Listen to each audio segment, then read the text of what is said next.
Good morning, students. This is last topic of chapter locomotion and movement.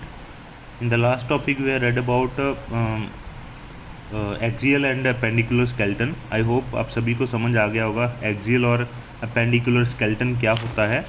आज के topic में हम बात करेंगे जॉइंट्स की. हमारी बॉडी में जो डिफरेंट तरह के जॉइंट्स हैं उनके बारे में बात करेंगे.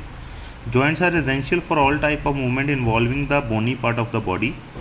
Locomotion movement are no exception to this. कहते हमारे बॉडी के जो बोनी पार्ट्स हैं वहाँ की जो मूवमेंट है वो जॉइंट्स की वजह से ही पॉसिबल है. Joints are point of contact between bone और between bones and cartilage. Joints क्या होते हैं? दो बोन्स के बीच में जो कॉन्टैक्ट है उसको हम जॉइंट बोल देते हैं, या फिर बोन एंड कार्टिलेज के बीच में जो जॉइंट है उसको हम मतलब जॉइंट बोल देते हैं. ठीक है, बोन एंड कार्टिलेज के बीच में जो पॉइंट ऑफ कॉन्टैक्ट है उसको हम जॉइंट बोल देते हैं. Force generated by the muscle is use to carry out movement through joints. हमारे मसल्स के अंदर जो फोर्स क्रिएट होती है वो फोर्स हमारे जॉइंट्स के जरिए ही आगे हमारी बोन से काम करवाती है, मूवमेंट करवाती है.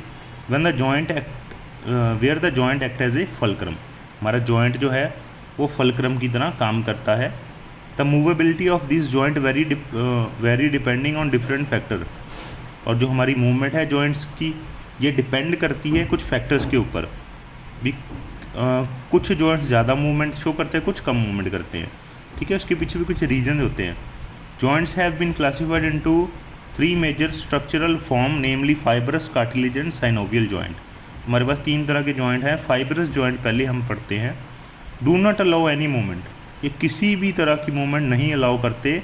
ये जो जॉइंट है हमारे बेसिकली स्कल बोन्स के अंदर होते हैं. फ्लैट स्कल बोन्स, हमारे जो खोपड़ी के अंदर बोन्स हैं उसके अंदर ये जॉइंट्स होते हैं. हमारी जो स्कल की बोन्स हैं वो एक दूसरे के साथ फ्यूज्ड होती हैं, बिल्कुल एंड टू एंड एकदम से जुड़ी हुई होती हैं, लेकिन उनके बीच में हमें जॉइंट तो शो होता है कि ये जुड़ी हुई हैं. ओके, तो उनके अंदर एक डेंस फाइब्रस कनेक्टिव टिश्यू होता है in the form of sutures to form a cranium. मतलब स्यूचर्स कह सकते हो आप, जैसे कि ग्रूव से बने होते हैं. इस फॉर्म में एक डेंस फाइब्रस कनेक्टिव टिश्यू जो है हमारे स्कल बोन्स के अंदर प्रेजेंट होता है, जो मिलके क्रेनियम बना लेता है. क्रेनियम क्या है? Brain box. पूरा जो बॉक्स है खोपड़ी का उसको हम क्रेनियम बोलते हैं. Cartilaginous joint. The bones involve are joint together with the help of cartilage. Cartilage joints हैं जो, इसमें जो बोन्स हैं वो कार्टिलेज की हेल्प से जॉइंट है एक दूसरे के साथ. The joint between the adjacent vertebrae in the vertebral column is of this pattern and it permits limited movement. और हमारी जो बैकबोन है, वर्टिब्रे हैं, वो एक दूसरे के साथ जॉइंट हैं कार्टिलेजिनस जॉइंट्स के द्वारा. इनके अंदर लिमिटेड मूवमेंट होती है. आप देख ही सकते हो हमारी बैकबोन कुछ खास मूवमेंट नहीं करती. ओके, तो ये है cartilaginous joint. Synovial joint are characterized by presence of a fluid filled synovial cavity between the articulating surface of the two bones. यहाँ पे क्या होता है? साइनोवियल जॉइंट्स के अंदर हमारी जो दो बोन्स हैं, जहाँ पे वो दोनों बोन्स मिलती हैं, वो उसके अंदर एक कैविटी होती है, साइनोवियल कैविटी जिसको हम बोलते हैं. उसके अंदर लिक्विड भरा होता है, फ्लूइड भरी होती है. जैसे कि हमारी ये उंगली देख लीजिए, यहाँ पे दो बोन्स हमारी जुड़ी हुई हैं.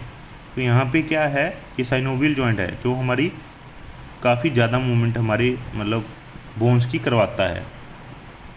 Such an arrangement allows considerable movement. These joint help in locomotion and many other movements. हमारे उसी तरह से घुटने के अंदर भी हमारे नी कैप लगा होता है, हमारा नी जॉइंट है, उसके अंदर भी सेम साइनोवियल जॉइंट होते हैं. उसके अंदर लिक्विड भरा होता है जो हमारे लात की मूवमेंट काफ़ी अच्छे से करवा सकता है. Ball and socket joint between humerus and pectoral girdle. Hinge joint that is called knee joint. Pivot joint between atlas and axis, हमारी ये गर्दन के अंदर होता है. Gliding joint between the carpals, हमारे ये कार्पल्स हैं, मतलब ये वाले हैं, ये वाले. And saddle joint between carpal and metacarpal of thumb are some example. तो ये कुछ एग्जाम्पल है साइनोवियल जॉइंट के. आगे हम बात करते हैं disorder of muscular and skeleton system. यहाँ पे हमारे कुछ डिसऑर्डर भी होते हैं, तो हम उसके बारे में पढ़ते हैं. Myasthenia gravis, auto immune disorder affecting neuromuscular junction leading to fatigue, weakening and paralysis of skeletal muscle. Myasthenia gravis है ये, ऑटो इम्यून डिसऑर्डर है, मतलब कई बार हमारी बॉडी के जो सेल हैं वो खुद के ऊपर ही अटैक कर देते हैं। ओके, हमारी बॉडी के सेल ही अटैक कर देंगे एक दूसरे के ऊपर, जिससे हमारा न्यूरोमस्कुलर जंक्शन है वो ख़राब हो जाते हैं और बॉडी में फैटीग, वीकनिंग एंड पैरालिसिस हो जाती है स्केलेटल मसल्स की। स्केलेटल मसल कौन से होते हैं? जो हमारे बोन के साथ अटैच होते हैं। Muscular dystrophy, progressive degeneration of skeletal muscle mostly due to genetic disorder. ये प्रॉब्लम है जेनेटिक डिसऑर्डर की वजह से होती है। इसमें स्केलेटल मसल्स धीरे धीरे डीजनरेट होते रहते हैं।